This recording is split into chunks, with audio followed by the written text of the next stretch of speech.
이러한 각인에 대한 전쟁으로부터 옳지 않다고 할 것은 아무것도 없다는 판단으로의 귀결은 너무나 당연한 일이 아닐 수 없다. 정의, 부정의의 관념이 거기에는 존재하지 않으니까 말이다. 공통의 권력이 존재하지 않는 곳에 법이란 없고 법이 존재하지 않는 곳에 옳지 않은 것은 없다. 힘과 기만만이 전쟁에서 통하는 두 가지 주요한 미덕이다. 정의와 부정의는 정신의 기능도 육체의 기능도 아니다. 만일 그렇다면 정의며 부정의 역시 감각이며 정념처럼 세계 안에 홀로 있는 인간의 내부에 존재하는 것처럼 될 것이다. 그러나 사실 정의나 부정의는 고립된 인간 안에 있는 것이 아니고 사회생활을 하고 있는 인간에 관한 성질이다.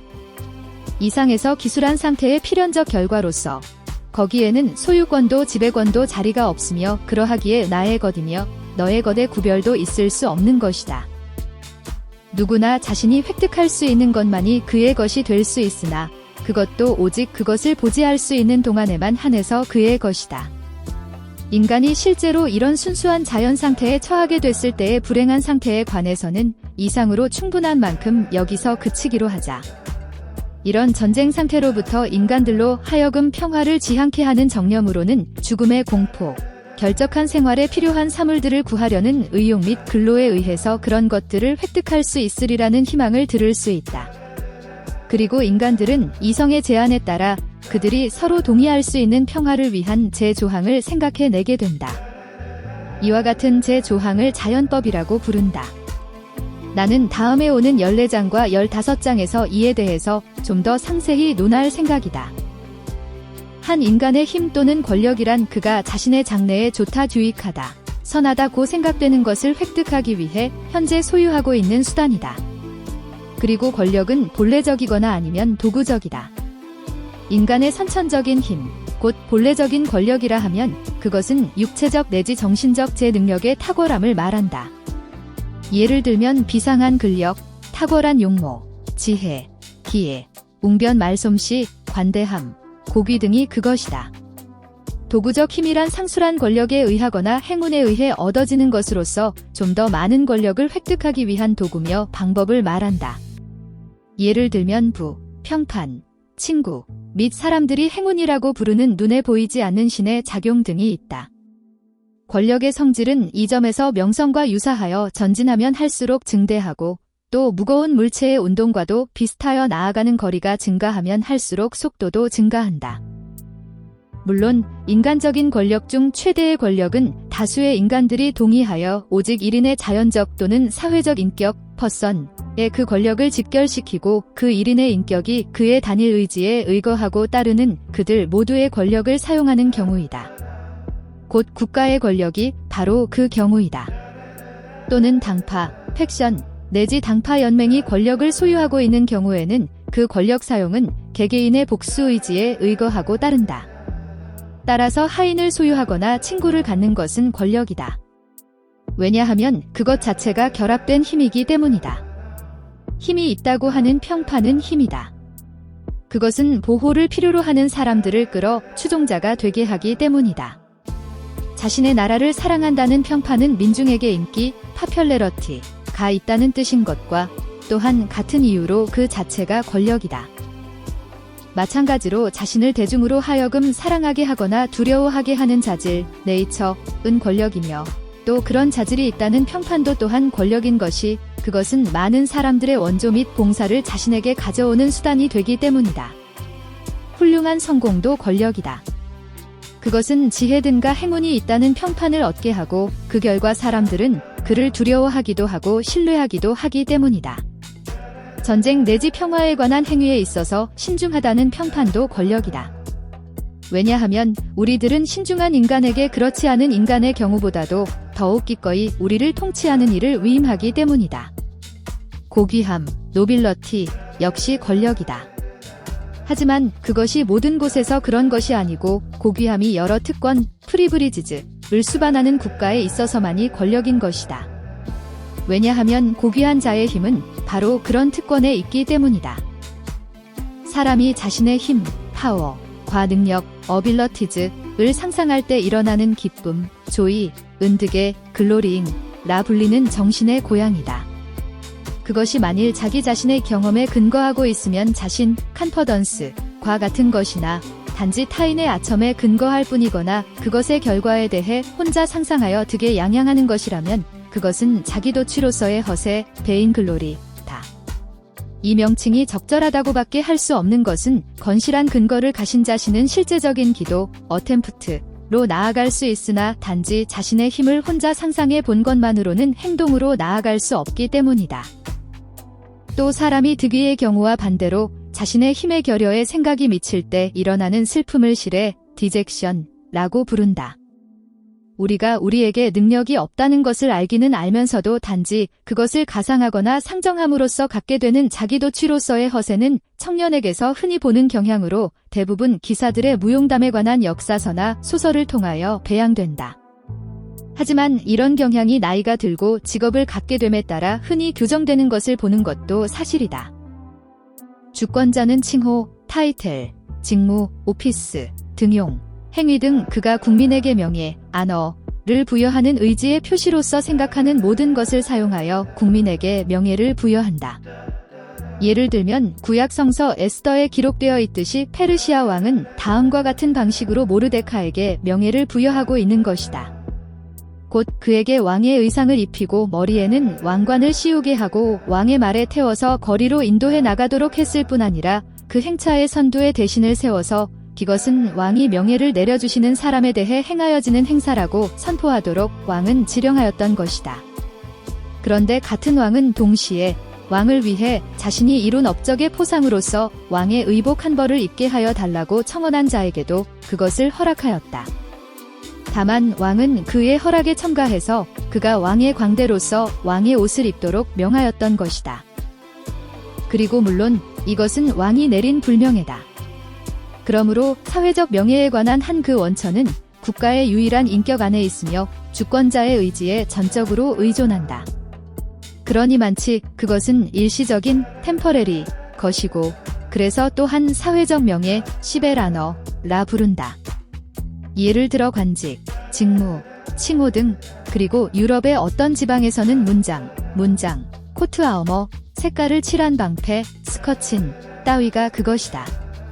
그리고 이런 것들의 소유자는 그만큼 국가 안에서 애호를 받고 있다는 증거이며 국가의 애호는 권력이기에 사람들에게의 존경의 대상이 되는 것이다. 과학은 작은 힘이다. 그것은 눈에 띄지 않은 것이고 그러기에 누구에게서나 그것의 힘이 인정될 수 있는 것이 아니다. 소수의 사람만을 제하고는 전혀 인정되지 않을 뿐 아니라 그 소수인의 경우에도 불과 몇 가지의 사항에 관해서만이 인정되고 있는 실정이다. 왜냐하면 과학이란 상당한 수준까지 진척을 보지 않는 한 아무도 그것의 정체를 알 수 없는 성질의 것이기 때문이다. 축성, 무기 및 기타 전쟁기구 제조 등 공공의 목적에 유용한 기술은 방위와 승리에 공헌하는 만큼 힘이다.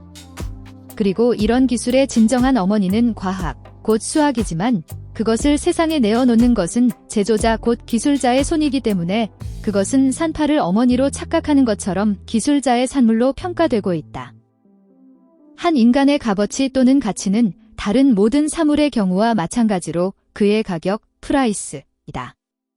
다시 말하면 그것은 그의 힘, 파워를 사용하려는 쪽이 그에게 지불할 가격인 것이다. 따라서 그것은 절대적인 것이 아니고 타인의 필요와 판단에 의존하고 있는 것이다. 군대의 유능한 지휘관은 전시 중이나 전쟁이 임박했을 때는 엄청난 가격이 나가나 평화 시에는 그렇지가 않은 것이다.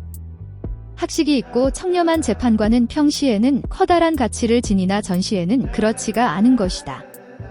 그리고 다른 사물과 마찬가지로 인간의 경우에 도파는 쪽이 아니고 사는 쪽이 가격을 결정한다. 가령 사람이 자신의 내적 필요에 따라 자신의 최고 가치를 산정해 내더라도 그의 진가는 타인이 평가하는 이상의 것은 될 수 없는 것이다. 그리고 또 행위의 옳고 그름은 그 행위가 스케일이 크고 지난한 것이고 따라서 지대한 힘의 표시라면 조금도 명예의 유무를 좌우하지 않는다. 왜냐하면 명예, 란 오로지 힘에 대한 평가에 따라서만 있고 없고 하는 것이기 때문이다. 그렇기 때문에 고대의 이교도들은 그들의 시에서 그들의 신들을 강탈, 절도 및 기타 지대한 불의하고 불결한 행위를 행하는 자로서 소개하고 있는데 이는 물론 그들의 신들에게 불명예를 부여하려는 것이 아니고 오히려 반대로 명예를 부여했다고 생각했기 때문이다. 곧 주퍼터를 찬양하는 데는 그의 간통만한 것이 없으며 머큐리의 경우에도 그의 사기나 절도 행위를 노래하는 것이 최선의 찬양 방법인 것이다. 또 호모에 대한 찬가에 있어서도 최대의 칭찬은 그가 아침에 태어나서 정오에는 음악을 짓고 밤이 오기 전에 어팔로의 가축을 그 목부로부터 훔쳐낸다는 것이었다. 인간이 커다란 국가를 형성하기 전까지는 사정은 마찬가지여서 해적이며 강도가 되는 것이 조금도 불명예라고 생각하지 않고 있었던 것이다. 오히려 그것은 그리스인들에게서만이 아니고 여타 모든 민족에게도 합법적인 일이었다. 세습되는 채색 문양 방패, 디스커천, 나문장, 코츠 오브 아움즈은 그것들이 어떤 현저한 특권을 지니는 곳에선 명예로운 것이나 그 이외의 곳에선 그렇지 않다. 왜냐하면 문장의 힘, 파워은 그런 특권 또는 또는 여타 사람들에게서도 마찬가지로 명예로운 것으로 사료되는 대상에 있기 때문이다. 이런 종류의 명예를 보통 젠틀이라고 부르며 고대 게르만으로부터 전해져 내려오고 있는 것이다. 다시 말하면 게르만의 관습이 알려져 있지 않았던 지방에서는 이런 종류의 명예는 전혀 알려져 있지 않았을 뿐만 아니라 오늘날까지도 게르만족이 거주한 적이 없었던 곳에서는 전혀 통용되고 있지 않기 때문이다. 고대 그리스에서도 전쟁에 나갈 때 지휘관들은 각자가 자기의 방패에 자기 마음에 드는 문양, 디바이스를 그려 넣었다. 하지만 그 의미는 단지 장식이 없는 방패는 빈곤과 일개병사의 표시였었다는 데에 있었을 뿐이었고, 그래서 또한 그들의 방패를 세습 재산으로 물려주는 일도 없었던 것이다. 공작, 백작, 후작, 남작 등 같은 명예의 칭호, 타이틀즈 오브 아너가 명예스러운 것은 그것 이 국가 주권에 의해 부여된 가치를 의미하기 때문이다. 이런 칭호들은 예전엔 직무, 오피스, 며 지배, 커맨드의 칭호였으며 어떤 것은 로마인, 어떤 것은 게르만족, 또 어떤 것은 프랑스인들로부터 유래한다. 그런데 시간이 흐르는 데 따라 이런 명예의 직무는 혼돈이 일어나기도 하고 또는 탁월한 평화 통치가 행해졌던 것이 계기가 되어 단순한 칭호로 서서히 전화되었다. 그리고 이들 칭호의 대부분은 국가 안에서 국민의 우월, 지위, 계급을 구별하는 데에 사용되게 되었다. 그런 결과 사람들은 국가에 의해서 그들이 소유도 지배도 하지 않는 지방의 공작, 백작, 후작, 남작이 되었던 것이다. 그리고 이것들 이외에도 여러 가지의 칭호들이 또한 같은 목적을 위해서 국가에 의해 만들어졌던 것이다. 사람이 자기 자신의 힘이며 능력을 의식했을 때 일어나는 기쁨은 득에라고 부르는 정신의 고향이다. 그것이 만일 자신의 경험에 근거하고 있는 것이라면 자신과 같은 것이나 만일 타인의 아첨이나 주관적 상상에 의해 득에 양양한 것이라면 자아 도취로서의 허세 내지 자만에 불과하다. 건실한 근거를 가진 자신은 시도를 가져오나 단지 자기의 힘을 상상해 본 정도로는 행동이 나오지 않는다. 힘이 없다. 힘이 부족하다는 생각에서 오는 슬픔 또는 비애를 시애라고 부른다. 돌연의 득위는 웃음, 레프터이라 부르는 안면의 뒤틀림을 초래하는 정념이다. 자신이 생각해도 의외의 만족한 행위를 했을 경우든가 타인에게서 무엇인가 못난 것을 인지하고 그것과의 비교에 의해서 돌연 자기를 칭찬하게 됨으로써 초래되는 것이다. 그리고 그것이 가장 많이 발견되는 것은 자기에게 능력이 지극히 부족하다는 것을 의식하고 있는 자의 경우인데 그도 그럴 것이 이런 자들은 타인에게서 결점을 발견해 nem으로써 자기 자신을 훌륭하다고 생각하지 않을 수 없으니까 말이다. 그러므로 타인의 결점을 갖고 잘 웃는 일은 소심, 퓨설러니미티의 징표다. 왜냐하면 위대한 정신에 걸맞은 행위의 하나는 타인은 조소로부터 구원해내고 자기 자신은 오직 가장 유능한 자와만이 비교하는 것이기 때문이다. 이와는 반대의 것으로 돌연한 시리는 울음, 뒤핑을 가져오는 정념이다. 그것은 어떤 커다란 희망이든가 자신의 힘의 지주가 되는 것을 돌연 외부의 힘에 의해 탈취당했을 때 약이 된다.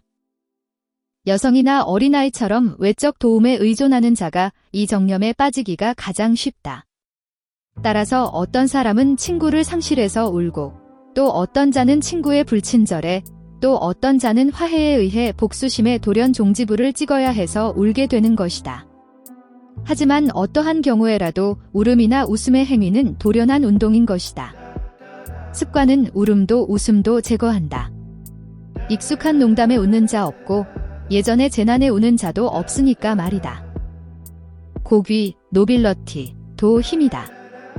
그러나 모든 장소에서 그런 것이 아니고 오직 고귀가 특권을 갖는 국가에서만이 힘인 것이다. 웅변도 힘이다.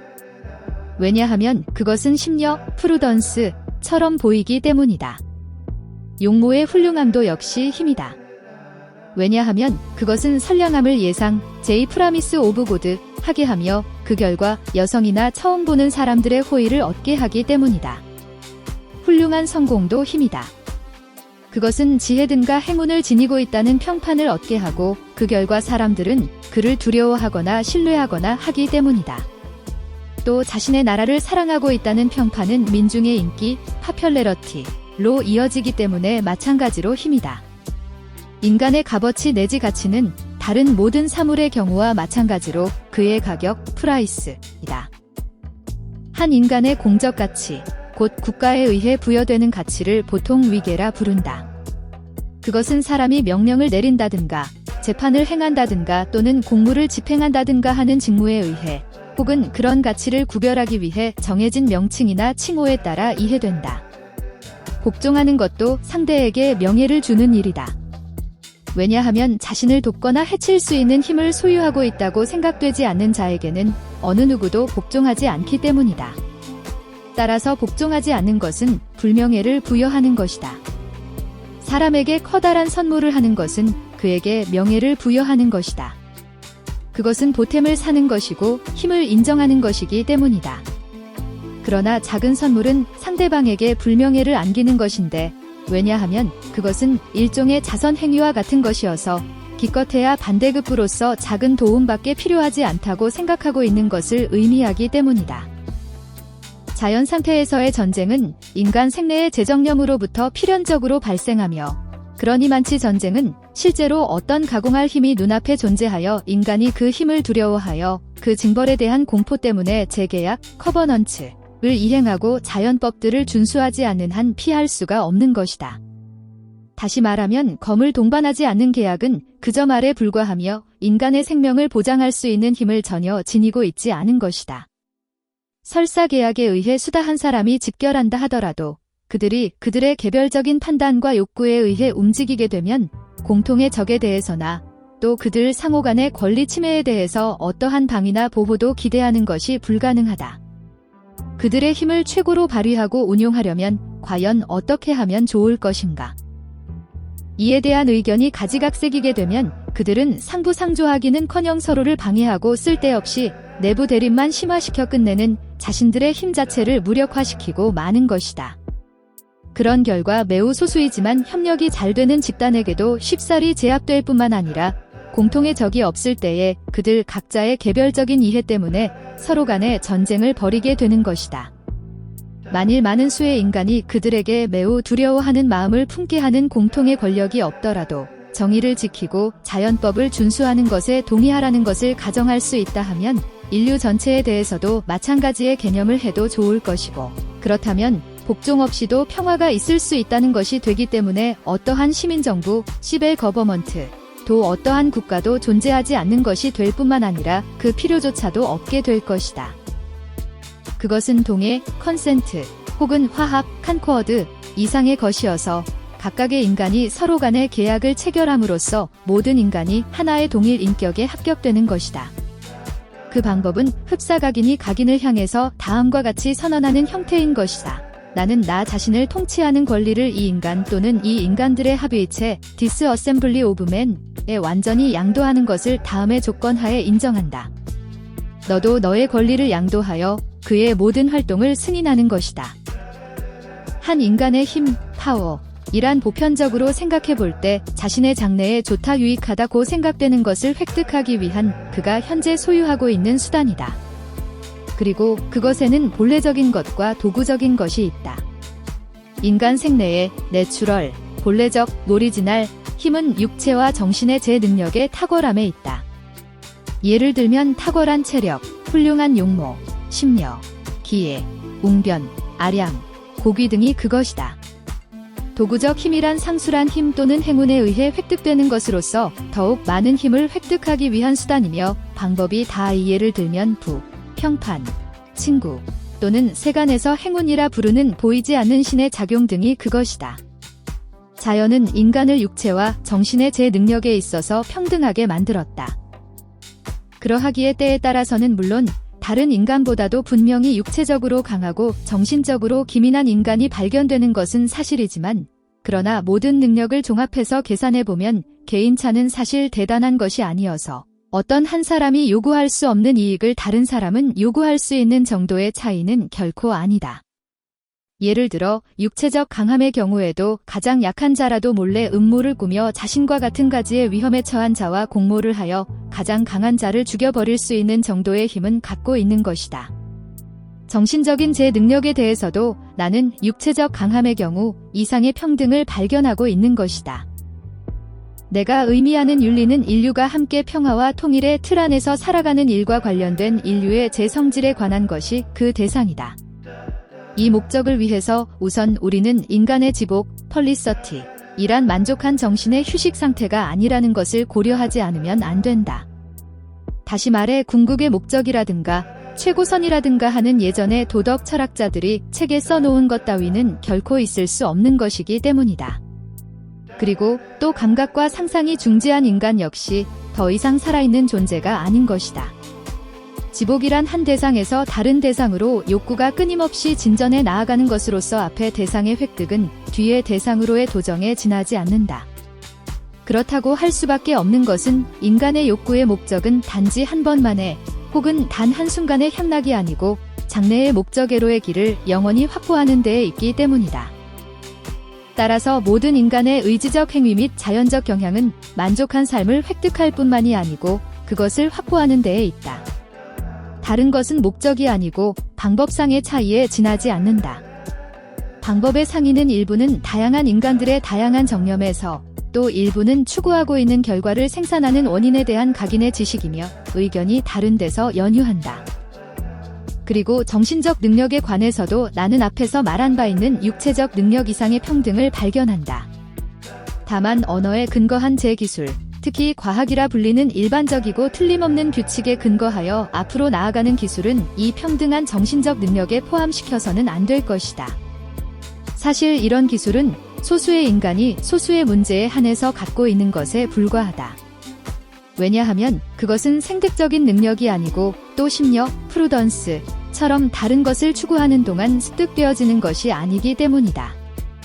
예를 들면 심려의 경우 그것은 경험에 다름없기 때문에 사람들이 같은 시간 동안 동일한 일에 같은 정도로 전념하게 되면 결과하는 심려의 정도는 대동소이하다.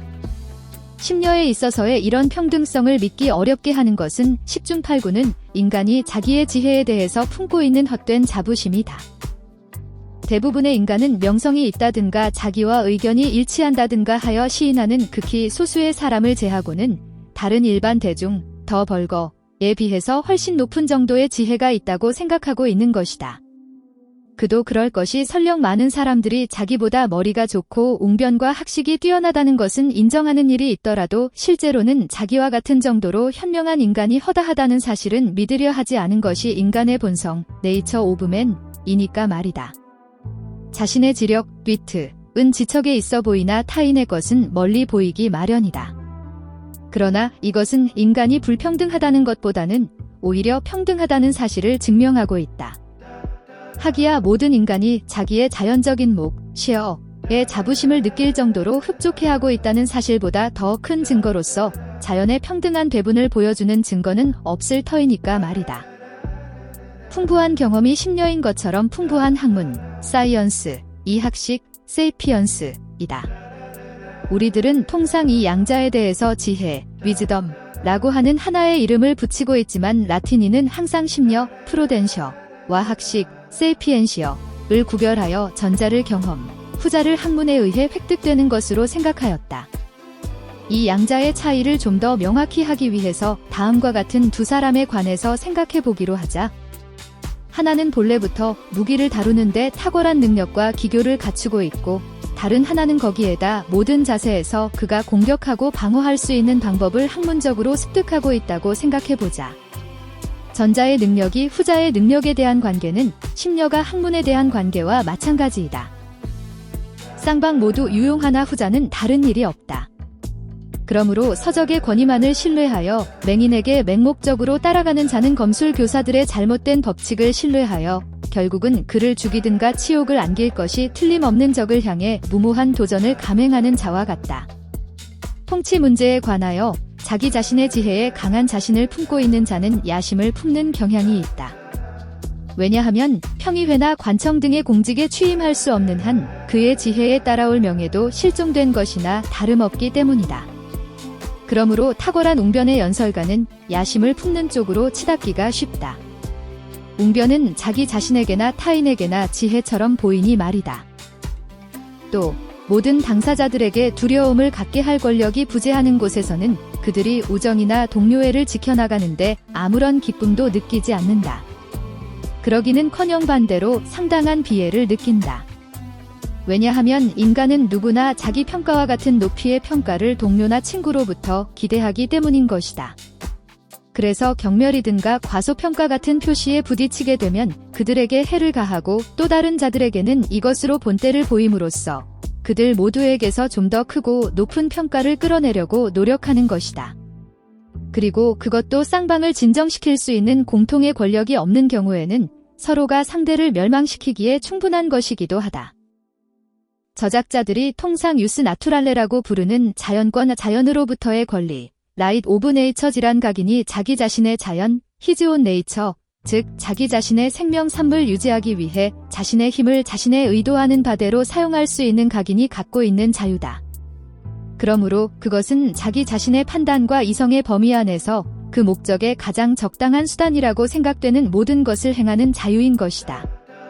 자유란 그 말의 본래의 의미를 따르면 외적 장애의 부재다. 이런 장애는 사람이 그 의도하는 바를 행하는 힘의 일부를 종종 앗아가지만 그가 그의 판단과 이성의 명령에 따라 그에게 남아있는 힘을 행사하는 것을 저지할 수는 없다. 여러 가지 지력, 위츠의 이와 같은 차이의 원인은 정념, 패션즈에 있다. 그리고 정념에서의 차이는 일부는 신체상의 체질의 차이, 또 일부는 교육의 상이에서 유래한다. 왜냐하면 만일 이런 차이가 뇌수의 기질, 템퍼이며 외부 및 내부의 감각기관에서 기인하는 것이라면 사람들의 상상이나 분별에서 나타나는 차이는 그들의 시각, 청각 및 기타 감각에서도 역시 마찬가지로 나타나기 마련이기 때문이다. 따라서 이런 현상은 정념으로부터 기인한다. 그리고 정념은 체질뿐만 아니라 습관이며 교육의 상이에 따라 다르게 나타난다. 모든 것 중에서 지력의 차이를 가장 크게 하는 정념은 주된 것으로 권력, 파워, 부, 될,스, 지식, 난리지, 명예, 단어에 대한 대소의 욕구이다. 이들 욕구는 모두 제1의 욕구, 곧 권력의 욕구로 환원될 수 있다. 왜냐하면 부나 지식이나 명예는 권력의 여러 가지 종류에 지나지 않기 때문이다. 그러므로 이것들 중 그 어떠한 것에 대해서도 이렇다 할 정념을 가지고 있지 않아 세상 사람들이 무관심하다고 칭하는 인간은 타인에게 해를 가하지 않는 한에서는 선한 인간임에는 틀림이 없지만 동시에 그에게 대단한 상상력이나 뛰어난 판단력을 기대하는 것은 불가능한 일이 아닐 수 없다. 왜냐하면 사고의 욕구에 대한 관계는 척후나 간첩이 앞에 나아가 탐색하며 욕구의 대상에 이르는 길을 찾아내는 것과 같기 때문이다. 정신적 운동의 모든 한목적성과 모든 신속함은 바로 여기서 기인하는 것이다. 아무런 욕구가 없다는 것이 죽었다는 것인 것처럼 정념의 약함은 지둔에 다름없다. 한 인간의 권력이란 일반적으로 생각해보면 그가 자신의 장래에 유익하다고 생각되는 것을 획득하기 위해 현재 소유하고 있는 수단이다. 부의 소유가 활수한 기질과 결합되면 부는 권력이다. 그것은 친구며 하인, 추종자를 획득할 수 있게 하기 때문이다. 그러나 활수하게 굴지 않으면 힘이 아니다. 왜냐하면 이런 경우 부는 그 소유자를 지키기는커녕 오히려 그를 질투의 먹이가 되게 하기 때문이다. 권력의 증거 내지 표시가 되는 온갖 소유물, 행위, 자질은 명예로운 것이다. 그러므로 많은 사람들로부터 명예를 부여받고 사랑받고 혹은 두려움의 대상이 되는 것은 권력의 증거이며 전부 명예스러운 것이다. 약간의 사람들 또는 아무한테도 명예를 받지 못하는 것은 불명예스러운 것이다. 지배며 승리는 명예로운 것이다. 이런 것들은 권력에 의해 쟁취될 수 있는 것이기 때문이다. 곤궁이며 공포로 인한 예속은 불명예스러운 것이다. 행운은 만일 그것이 영속적인 것이면 신의 은총의 표현인 만큼 명예로운 것이다. 불운이며 상실은 불명예스러운 것이다. 부는 권력이기에 명예로운 것이며 빈곤은 이에 반해 불명예스러운 것이다. 풍부한 경험, 학문, 사려 또는 지성에서 유래하는 혹은 유래한다고 생각되는 행동은 모두 명예로운 것이다. 왜냐하면 이것들 모두는 권력이기 때문이다. 저명한 부친을 가지고 있는 것은 명예로운 것이다. 그들은 그만큼 용이하게 그 선조의 원조며 선조의 친구를 자기의 것으로 할 수 있기 때문이다. 따라서 반대로 무명의 부친을 가지고 있다는 것은 불명예스러운 것이다. 그러므로 나는 모든 인간의 일반적 성향으로서 죽음에 이르러야 비로소 소멸하는 권력에서 권력애로에 그칠 줄 모르는 항구적인 욕구를 든다. 그 원인은 반드시 인간이 이미 성취했던 것보다도 더욱 강렬한 환희를 희망하는 데에 있는 것은 아니다. 또는 인간이 보통 정도의 권력에는 만족하지 못하는 데에 있는 것도 아니다. 그 이유는 살아가기 위해서 현재 소유하고 있는 힘이며 수단을 유지하려고 생각하면 인간은 한층 더 많고 큰 힘과 수단을 획득하지 않으면 안 된다는 점에 있는 것이다. 그리하여 최대의 권력자인 왕들은 국내에선 법으로, 국외에선 전쟁으로서 권력의 유지에 힘을 쏟는 것이다. 그런데 그 목표가 달성되자마자 새로운 의욕이 계속되기 마련이어서 어떤 자는 새로운 정복에 의한 명성애로의 의욕, 어떤 자는 안락과 감각적 쾌락애로의 욕구, 또 어떤 자는 기회 등과 정신적 능력의 탁월에 대한 칭찬이나 아첨의 대상이 되고자 하는 욕구를 갖게 되는 것이다. 이와 같은 모두가 모두에 대한 전쟁 상태로부터 어떠한 것도 옳지 않은 일은 없다는 귀결이 나오는 것은 당연한 일이 아닐 수 없다. 옳다, 그르다, 정의, 불의의 관념이 거기에는 들어설 자리가 없는 것이다. 공통의 권력이 존재하지 않는 곳에 법은 없고 법이 존재하지 않은 곳에 불의는 있을 수 없는 것이다. 전쟁에 있어서는 힘과 기만만이 두 개의 주요한 미덕일 뿐이다. 정의, 불의는 육체의 기능도 정신의 기능도 아니며 따라서 홀로 존재하는 인간 안에 있는 것이 아니고 사회 안에 존재하는 인간에 관한 성질이다. 또 전술한 상태의 필연적 결과로서 거기에선 재산권도 지배권도 없으며 나의 것과 너의 것의 구별도 없다. 각인이 자신이 획득할 수 있는 것만이 그의 것이며 그런데 그의 것이라 하는 것도 오직 그가 그것을 견지할 수 있는 동안에만 그의 것이다. 만일 우리가 큰 무리, 제이 그레이트 멀터투드의 인간이 그들에게 경외의 마음을 품게 하는 공통의 권력이 부재할지라도 정의를 지키고 자연법을 준수하는 것에 동의할 것이라고 가정할 수 있다면 우리는 마찬가지로 인류 전체, 몰맨카인드에 대해서도 그러하다고 가정해도 좋을 것이며 그렇다면 그때는 복종 없이도 평화가 있을 수 있을 테니까 어떠한 시민정부도 국가도 존재하지도 않을 것이고 존재할 필요도 없을 것이다. 찬사에 대한 욕구는 자신이 그 판단을 높게 평가하는 자들의 겨우 그들을 기쁘게 할 수 있을 훌륭한 행위를 하고 싶다는 마음을 유발하는 경향이 있다. 그러나 자신이 경멸하고 있는 자들의 경우엔 그 찬사조차 경멸한다. 사후의 명성에 대한 욕구 역시 마찬가지이다. 단지 현생에서 주어지는 칭찬에 대한 감각은 사후에는 존재하지 않고 사후의 기쁨이란 것도 말로 표현할 수 없는 천국의 환희에 흡수되어 자취를 감추든가 지옥의 극단적인 고통에 의해 완전히 말소되든가 둘 중에 하나인데 그 어떤 경우에도 그런 명성이 없는 것보다 못한 것은 결코 아니다. 왜냐하면 사람들은 이 사후의 명성과 그것에 의해 그들의 자손에 부여될 은혜를 예견함으로써 이미 현재의 기쁨을 얻고 있기 때문이다. 그들은 현재 그것을 보고 있는 것은 아닐지라도 상상은 하고 있는 것이다. 감각에 의한 즐거움은 모두 상상에서의 즐거움이기도 하다. 생은 그 자체가 운동의 다름 아니기에 생은 감각 없이는 있을 수 없는 것처럼 욕구나 공포 없이도 있을 수 없다. 신이 그를 경건히 예배하는 자들에게 내려주실 지복이 과연 어떠한 것인가는 그것을 향유해보고 나서야 비로소 알 수 있는 일이 아닐 수 없다.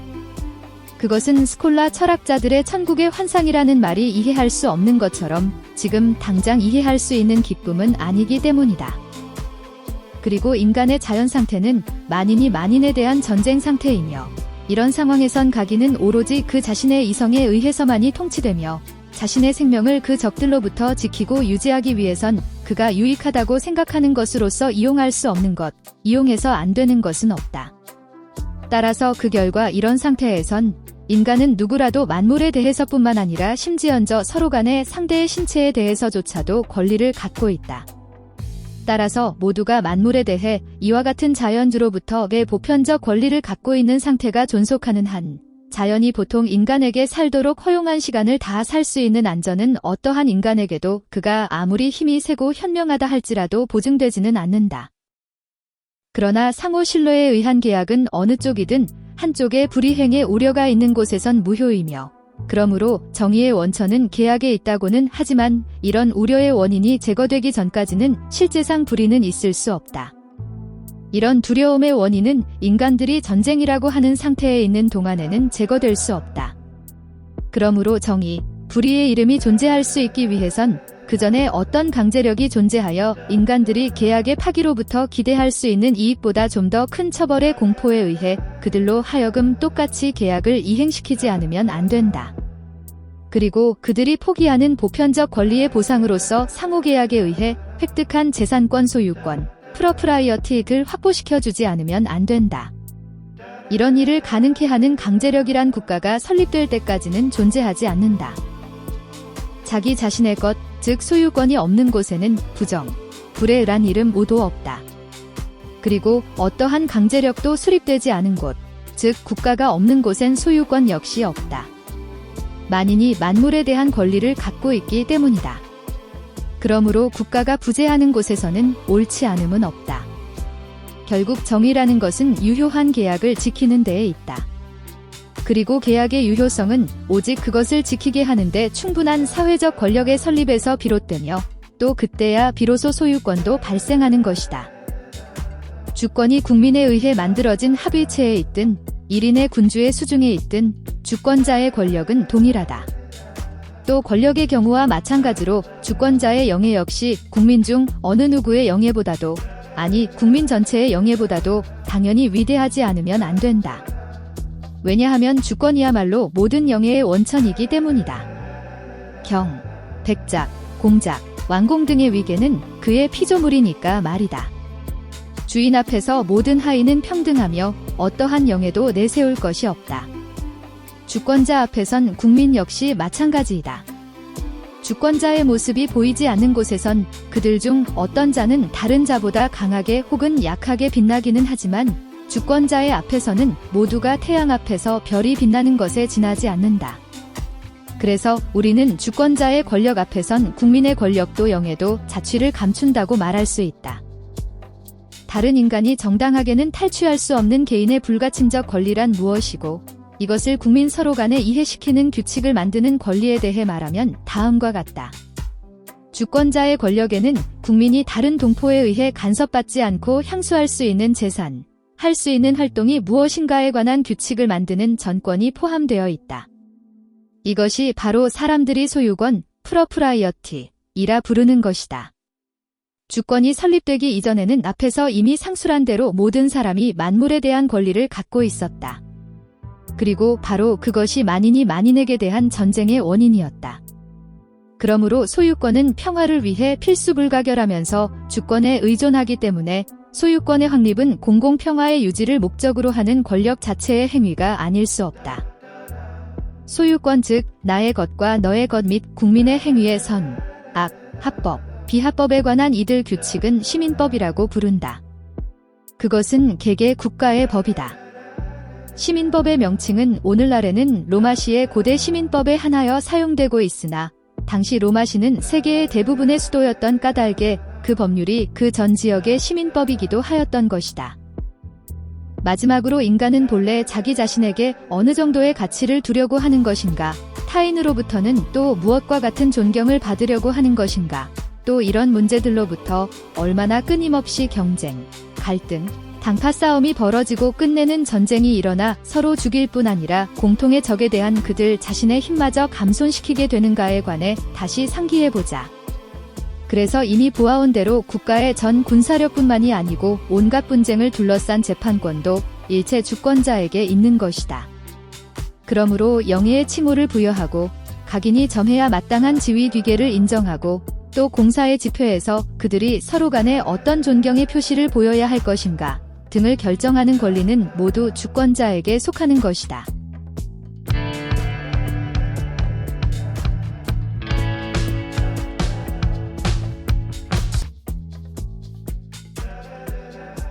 수고하셨습니다. 반복 학습으로 학습 효과를 높이세요.